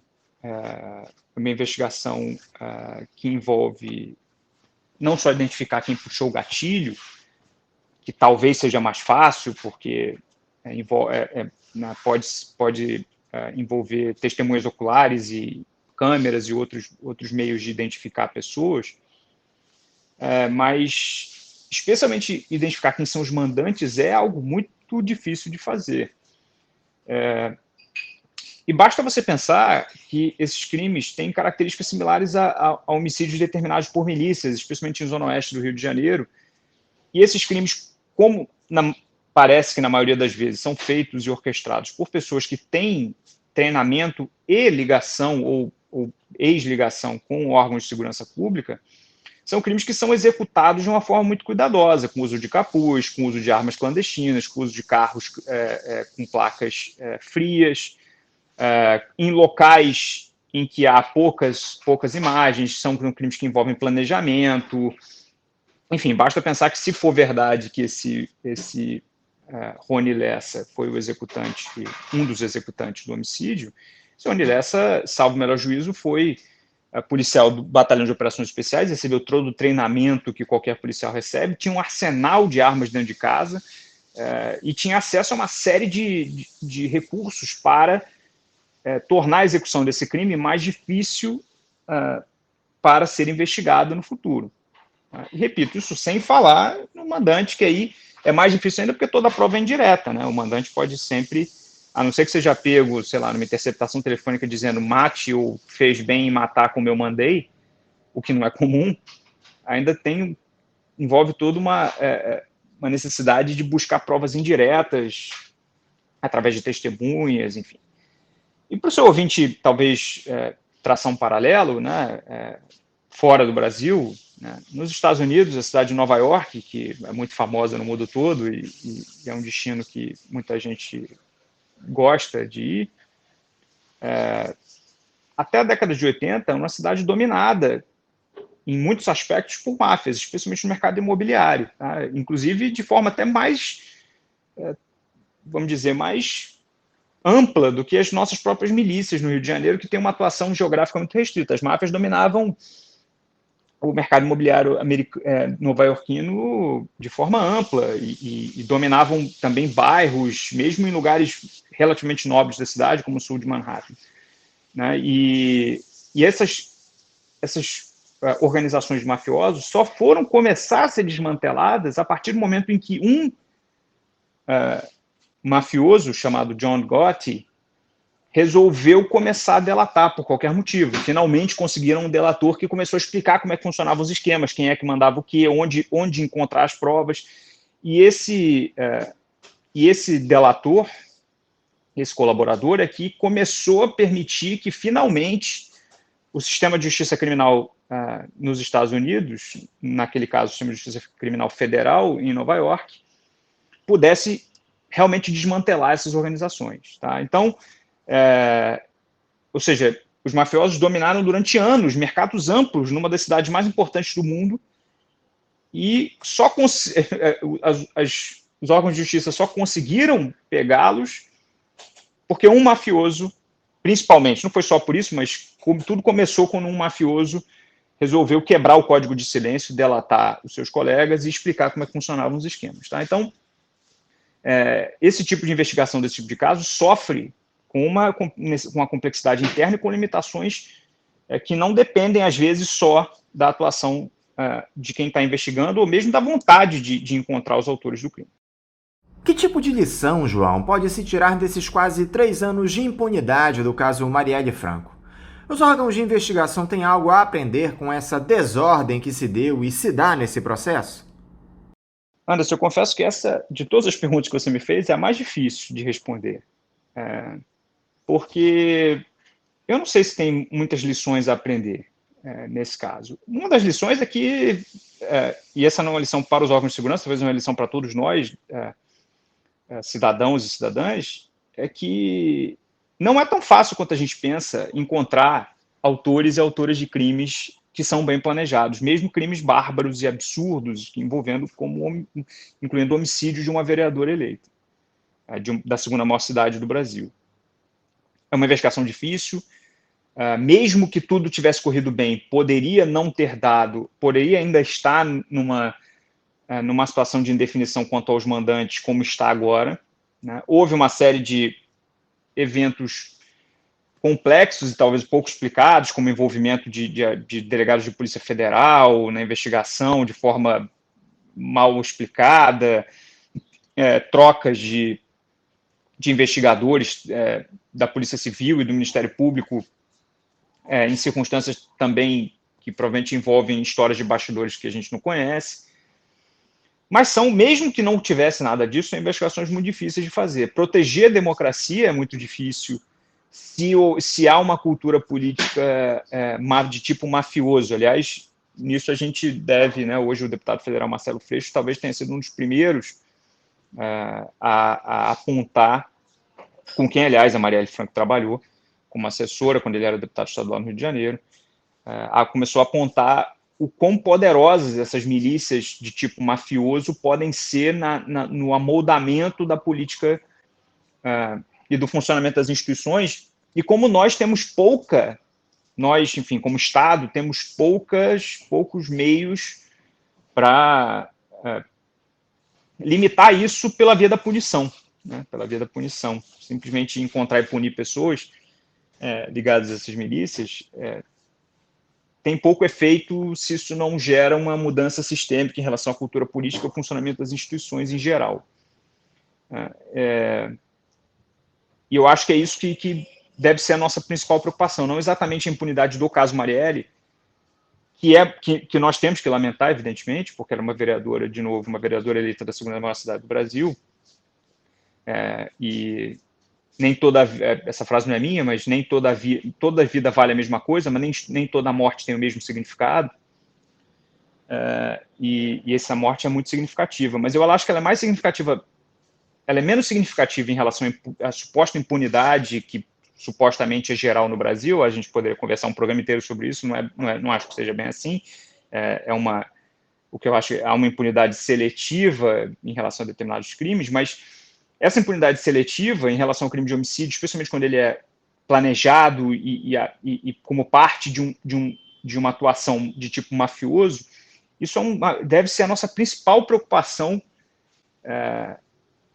fora da esfera de atuação cívica de modo geral como cidadãos, ou seja, nos preocupar em como isso pode crescer e como isso atua para minar as instituições democráticas, né, e como se a cultura política não passar a premiar quem luta contra esse tipo de cultura mafiosa, né, se a gente não criar instituições, por exemplo, que enfraqueçam currais eleitorais, que enfraqueçam a possibilidade de domínio territorial, que enfraqueçam a possibilidade de financiamento, de aumento de espaços pela via de financiamento com dinheiro ilícito em campanhas eleitorais. Enfim, se a gente não conseguir sistemas para isso, eu obviamente não tenho as respostas de quais seriam os melhores, mas se a gente não conseguir sistemas, instituições e práticas que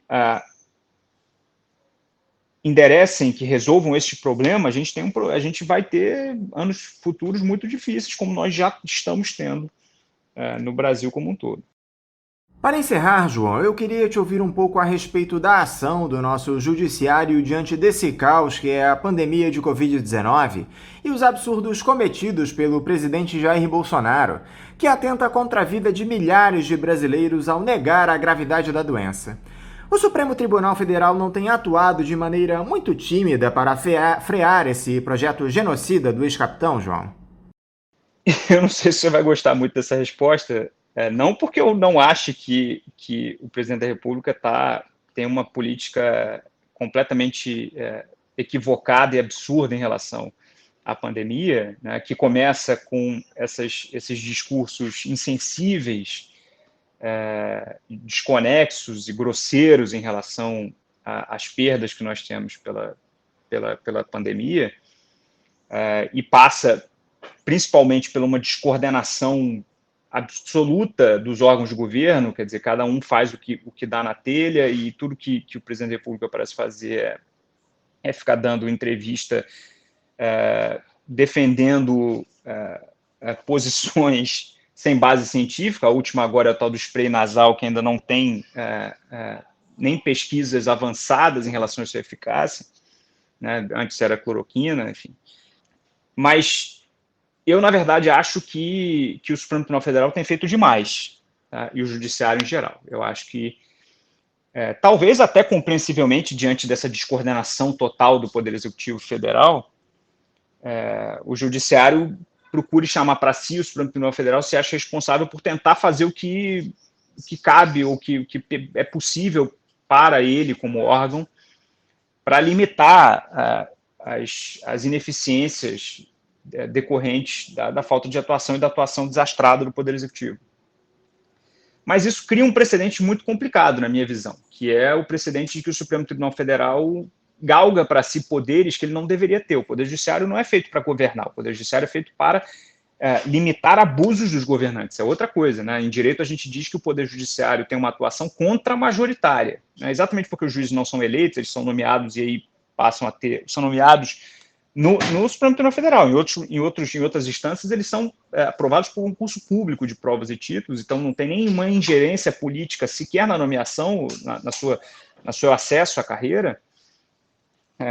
Então, o Poder Judiciário, exatamente porque ele não depende diretamente dessa dinâmica de votos e apoio popular, né, ele está lá para limitar os excessos dos poderes, não para governar. Tá? E o Supremo Tribunal Federal, especificamente, na minha visão, em muitos aspectos, tem governado.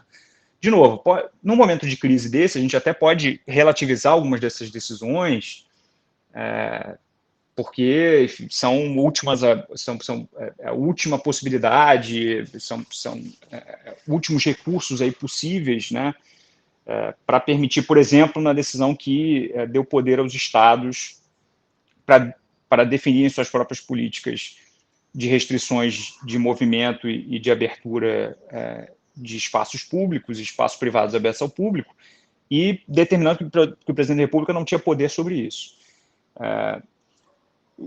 Essa é uma decisão que eu acho que expressa um pouco, exemplifica um pouco isso que eu estou falando, que é uma atividade expansiva do Supremo Tribunal Federal, mas compreensível diante do momento de crise. Mas tem outras atitudes expansivas do Supremo Tribunal Federal nesse momento, que não podem só ser colocados na conta do momento de crise, ou que, talvez, embora compreensíveis no momento de crise, geram uma cultura institucional para o Supremo Tribunal Federal de que ele tem um todo-poderoso,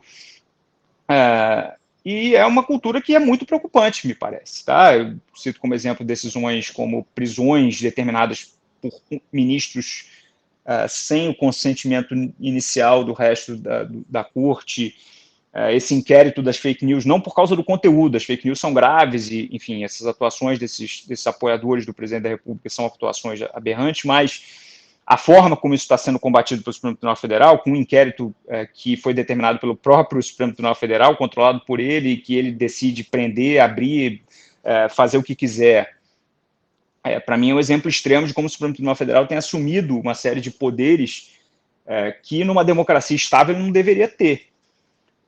E que, a princípio, é discutível se ele tem diante das leis e da Constituição Federal. De novo, seria um programa inteiro só para a gente discutir isso. Mas, na verdade, o que eu acho é que o Poder Judiciário e a Justiça, de modo geral, têm assumido para si uma série de poderes que ela não tem, na minha leitura da ordem jurídica, ou não deveria ter, ou não deveria poder ter, quando a lei abre uma brecha para que isso possa acontecer. Eu te dou um exemplo até, eu não quero só dar exemplo de decisões do Supremo Tribunal Federal que vão contra, vamos dizer, a política do presidente da República, que eu repito que é uma política absurda em relação à pandemia. Mas te dou um exemplo aqui, a Justiça do Rio de Janeiro, recentemente, uma decisão que foi até cassada também recentemente, mas uma decisão de um juiz que determinou, diante de um decreto municipal, né, do prefeito, que limitou o funcionamento de bares e restaurantes até 5 horas da tarde, né, que eles tinham que fechar a partir de 5 horas da tarde, um juiz disse, bom, os bares e restaurantes foram à justiça, e um juiz disse que, como o decreto previa que outros comércios poderiam ficar abertos até 20 horas, então era desigual que os bares e restaurantes só pudessem ficar até as 5 e determinou que os bares ficassem até as 8. Independentemente do argumento jurídico envolvido aí, com o qual eu não concordo a propósito, do ponto de vista jurídico, né, tem uma questão aí que o prefeito foi eleito pelo público para tomar esse tipo de decisão. Né, e não cabe ao Poder Judiciário ficar revendo a decisão, um juiz que passou um concurso e foi empossado, ficar revendo a decisão com base em um parâmetro constitucional aberto, e dizer, não, eu não concordo, eu acho esse fundamento desigual, e eu vou, então, adicionar, emendar esse decreto para dizer que bares e restaurantes são até 8 horas da noite. Tá? Mas, então, mas um juiz só acha que tem o poder para fazer isso porque, em parte, o Poder Judiciário, na cúpula do Supremo Tribunal Federal, também faz essa mesma coisa. Então, bom, se o Supremo Tribunal Federal faz, por que eu não posso fazer? Né? Por que eu não tenho poder para fazer? E eu acho que isso, cada ato desses vai se acumulando de maneira nociva para a cultura jurídica, né? Que cria um Poder Judiciário superpoderoso, que ao invés de limitar os excessos dos outros poderes, passa a ser ele mesmo uma fonte de excessos. Isso, para mim, é muito preocupante. E eu devo dizer para você, em relação a essa decisão que eu citei como exemplo, que eu sou sócio de um bar no Rio de Janeiro, então a decisão em tese me favoreceu, mas eu acho que juridicamente ela não deveria existir, nem o Poder Judiciário deveria ter essa competência. João Pedro Pádua, eu quero mais uma vez te agradecer por você ter conversado conosco hoje aqui no programa. Quero te desejar também um ótimo dia de trabalho e um forte abraço. Eu que agradeço, foi um prazer conversar com você e com seus ouvintes e as suas ouvintes, e estou à disposição sempre que precisar. Conversamos aqui com o advogado criminalista e professor de Direito da Universidade Federal Fluminense, a UF, João Pedro Pádua. Vamos agora a mais um intervalo. Voltaremos já já. Voltamos a apresentar Faixa Livre. Já voltamos, ouvintes, e agora eu cumprimento o presidente do Sindicato de Servidores de Araruama, Luiz Maciel. Luiz Maciel, bom dia. Bom dia, Anderson. Bom dia a toda a equipe da Rádio Bandeirantes. Bom dia aos ouvintes. Feliz por estar hoje participando com vocês do programa e poder estar falando um pouquinho aqui do Sindicato dos Servidores Municipais de Araruama e também da nossa cidade de Araruama. Luiz, muito obrigado por esse diálogo aqui conosco no Faixa Livre. Luiz, antes de tudo eu quero parabenizar vocês, servidores do município de Araruama, que estão batendo de frente a essa política genocida que está colocada por alguns gestores do nosso país e estão realizando a chamada Greve pela Vida, contra a volta às aulas presenciais na cidade da região dos Lagos durante a pandemia de Covid-19. Tanto os profissionais de educação como o pessoal de apoio, os motoristas de ônibus escolares, os monitores, paralisaram os trabalhos. Primeiro eu queria saber, Luiz, o que é que vocês do sindicato estão reivindicando? É só a suspensão das aulas presenciais? A nossa reivindicação principalmente pelo não retorno às aulas presenciais, né? Nós tivemos o ano de 2020 inteiro, na época nós não tínhamos a esperança sequer da vacina e trabalhamos todo o ano de forma remota, né? Agora em 2021, já com a vacina aí, né? Inclusive vacina aí produzida por vários laboratórios, nós não temos motivo para retornar presencialmente, ainda mais no momento desse, onde tem uma nova cepa do Covid-19, né, com algumas mutações, e isso faz com que o retorno presencial, a aglomeração, seja muito perigosa para a saúde e para a vida dos nossos servidores e também dos alunos e responsáveis de alunos. E então, nesse momento, o principal é realmente o não retorno presencial. Os servidores não estão se negando a trabalhar, tá? Estão todos disponíveis para o trabalho remoto, inclusive tem vários servidores da comunidade escolar que estão atuando de forma remota, né? Então, esse é o ponto principal. O outro ponto é também uma escala de trabalho para a equipe de apoio, né? De forma a não arriscar tanto a vida, né? Como está acontecendo hoje. E a quantas anda a adesão a essa greve, Luiz? Parece que ainda há escolas em funcionamento presencial, não é isso? Vocês têm realizado assembleias virtuais para definir os rumos do movimento? Sim, Anderson, nós temos realizado praticamente uma vez por semana uma assembleia, né? A cada semana, uma assembleia virtual através do aplicativo Google Meet, com a participação em média de 250 servidores, porque é o que o nosso plano com esse aplicativo permite. Chegamos a cerca de 475 inscritos, mas nem todos puderam participar. Quanto à frequência nas unidades, a frequência de profissionais da educação, ela está reduzida, nós chegamos a 60% de adesão, tá? Na primeira semana, depois nós passamos a 55%. Quanto aos alunos, o plano do governo municipal é para que 50% dos alunos estejam presentes nas salas de aulas. Mas com as incursões que nós já fizemos em algumas unidades escolares, algo em torno de 14 unidades, nós podemos verificar que metade do que eles pretendiam é o que está frequentando presencialmente. Então, de todos os alunos matriculados na rede, aproximadamente de 20% a 25% dos alunos é que estão frequentando, né? O que mostra, mais uma vez, que o nosso trabalho, né, a Greve pela Vida, está sendo fundamental para que o índice de contaminação no nosso município não aumente.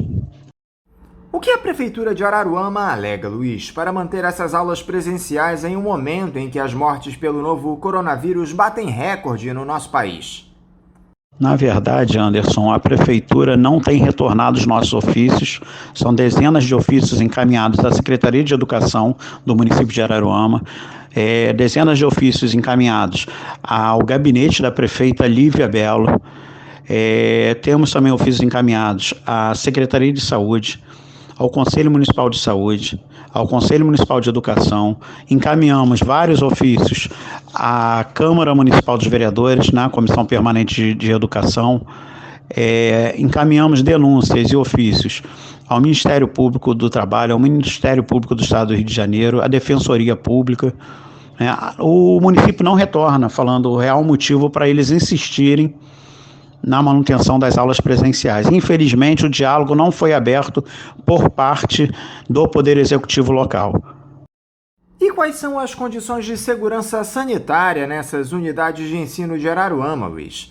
As escolas estão preparadas? Elas têm estrutura para respeitar as regras de isolamento social nesse período de pandemia? O município de Araruama, ele, através da Secretaria de Educação, né,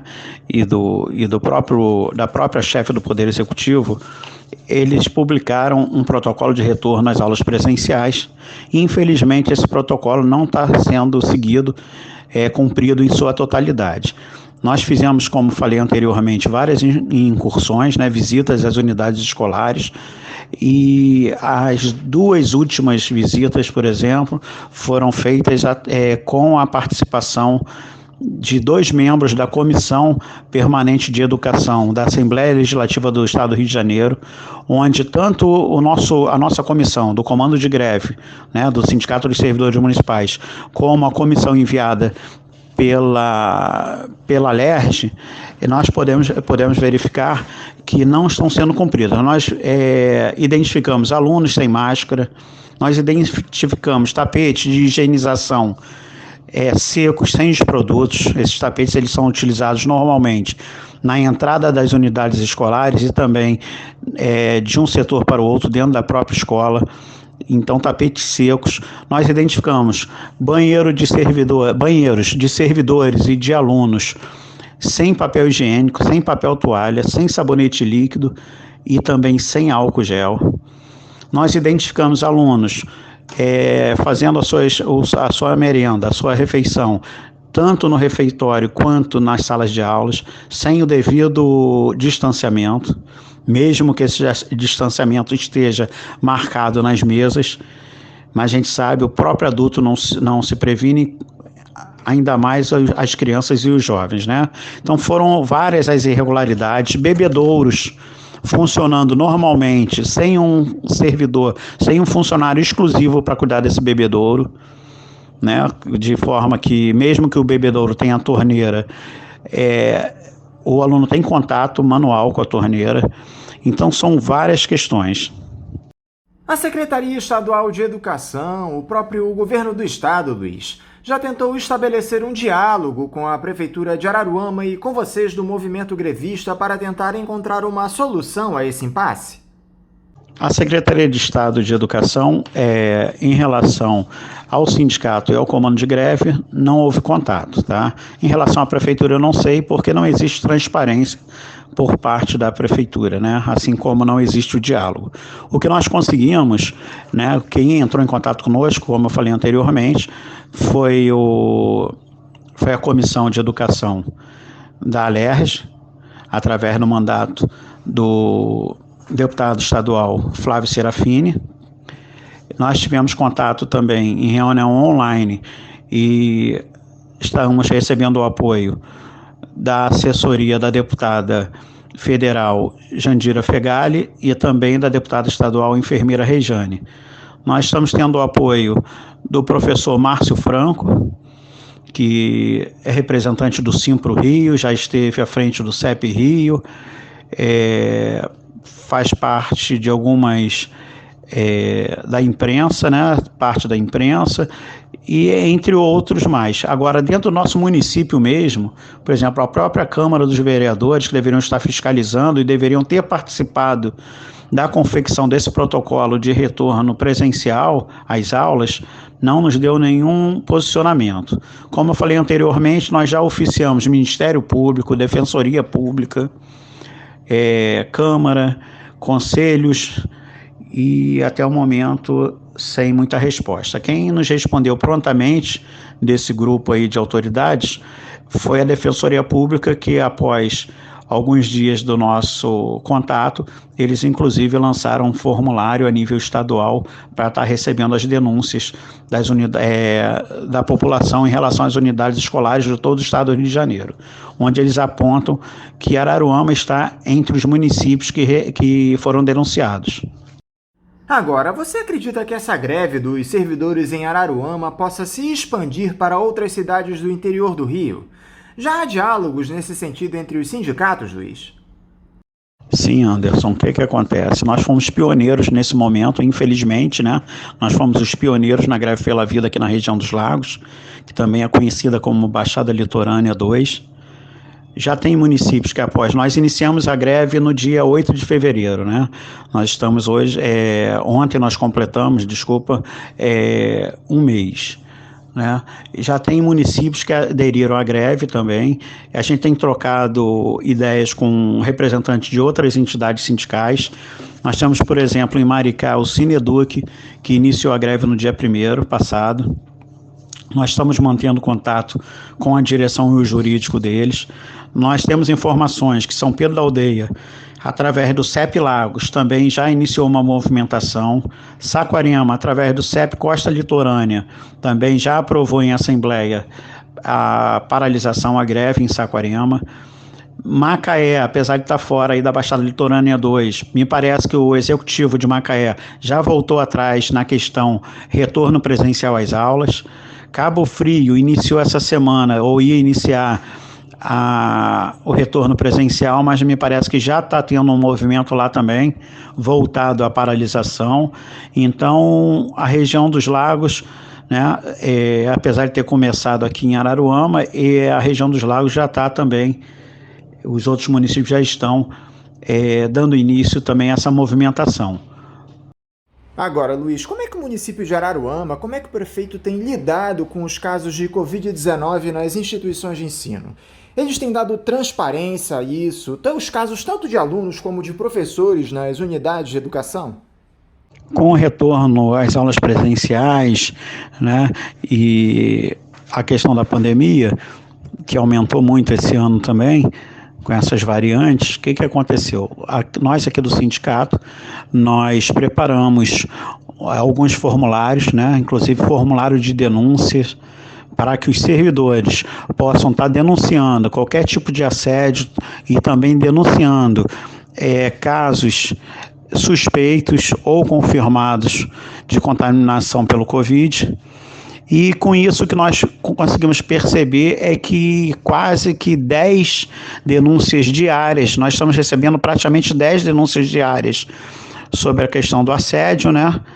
Em relação aos grevistas, aos servidores que aderiram à greve pela vida, né? Assédios esses que falam da possibilidade de corte nos pontos, o que realmente aconteceu no salário de fevereiro que foi pago agora no início de março. A prefeitura ela efetuou cortes, deixando aí os servidores sem recursos para levar a alimentação para dentro das suas casas, para manter as suas famílias. E também nós temos recebido muitas denúncias relacionadas a casos suspeitos e positivos de contaminação de servidores, né? E também em casos de alunos. Em relação a esse último ponto, das suspeitas, das denúncias, dos casos confirmados também, o município não tem dado transparência. A informação que nós temos recebido é que o município, através de grupos de WhatsApp, da gestão da SEDUC, com os gestores das unidades escolares, eles estão determinando aos gestores das unidades escolares para que abafem os casos suspeitos e confirmados de Covid, né? Isso é um atentado à saúde pública. Então, isso é uma questão muito grave. Nós aqui do sindicato, a diretoria não tem acesso a esses grupos, mas nós temos servidores que têm acesso e que já nos enviaram alguns prints, algumas cópias de áudio, e nós com certeza já temos aqui um dossiê para a gente poder estar utilizando junto às autoridades competentes. Nós sabemos de vários casos aí de suspeitos e também casos confirmados. Chegou para a gente hoje, né? Chegou hoje, na manhã de hoje, aqui para a gente, a informação de que numa escola de São Vicente, mais um caso de um profissional, dessa vez de um orientador, que testou positivo para o Covid. Sendo que esse mesmo orientador, na semana passada, estava atuando de forma presencial na unidade. Então, isso é só um exemplo. Nós temos casos de escola do primeiro segmento, do fundamental, que ainda nem voltou à aula presencial, que só do profissional está atuando no planejamento dentro da unidade, né? Que aquelas escolas que não voltaram com atividade presencial, por ser da educação infantil e do primeiro segmento do ensino fundamental, só estão com servidores, né? E os professores estão fazendo planejamento na escola. Nós já temos casos de servidores, mesmo nessas escolas, contaminados. Suspeitos são muitos, são inúmeros suspeitos, né? Infelizmente, nós não estamos tendo acesso aos atestados que comprovam, né, a testagem positiva, né? Nós temos alguns casos aqui, como falei, no dossiê, mas na grande maioria nós não temos. Então, finalizando, o município realmente não tem dado transparência, publicidade aos casos positivos nas unidades escolares, o que caracteriza aí, sem dúvidas, um crime aí contra a saúde pública no nosso município. Para terminar, Luiz, o que é que vocês do sindicato têm a dizer, tanto a esses estudantes como para os pais de alunos a respeito dessa greve? O nosso recado é que a nossa greve pela vida é uma greve realmente atípica. Nós não estamos paralisando por conta de vantagem de salários, é por conta da saúde e da vida de toda a comunidade escolar.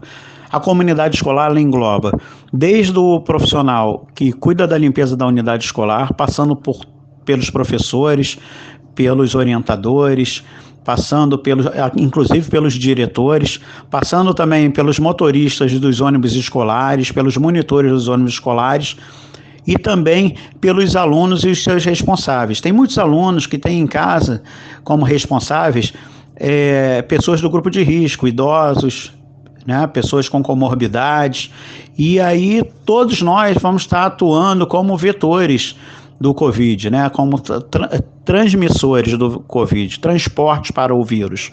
Então a coisa vai muito além dos muros da escola.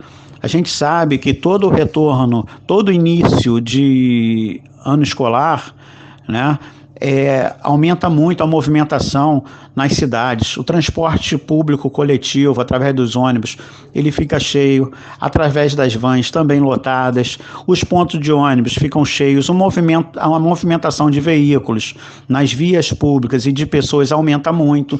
Então a coisa vai muito além dos muros da escola. Então o nosso recado para a população e para os nossos servidores: é muito importante esse trabalho agora. Não adianta, né? Existe aquela preocupação. O que é essencial? É a saúde? É a vida, né?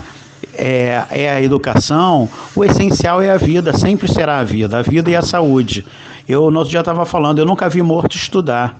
Não que a educação não seja primordial, é primordial, mas sem saúde, sem vida, ninguém consegue trabalhar, ninguém consegue estudar, não consegue estar no convívio com a família. Então o nosso recado é esse: vamos cuidar da nossa saúde, porque o conteúdo a gente perde agora, depois o conteúdo da educação ele pode ser reposto, mas a vida não tem como ser reposta. Então pensemos nisso, vamos refletir que o momento é grave. Luiz Maciel, muito obrigado por você estar aqui conosco no Faixa Livre. Eu quero desejar sorte a vocês, servidores de Araruama, nessa greve da educação, de desejar também um ótimo dia de trabalho e deixar aqui o meu abraço. Quero agradecer aqui em nome de toda a diretoria do Sindicato dos Servidores Municipais de Araruama, em nome também do nosso comando de greve, em nome da população de Araruama, por você estar dando essa oportunidade da gente estar falando aí com vocês da Rádio Bandeirantes. Muito feliz pelo convite e estamos sempre aqui à disposição. Muito obrigado a você, Anderson, a toda a equipe da rádio. Um grande abraço para todos. Conversamos aqui com o presidente do Sindicato de Servidores de Araruama, Luiz Maciel. E vamos encerrando a edição de hoje do Faixa Livre, convidando todos vocês para amanhã, a partir das 8 da manhã, estarem novamente ligadinhos aqui na Rádio Bandeirantes 1360 AM para mais uma edição do Faixa Livre. Um abraço a todos vocês e até amanhã!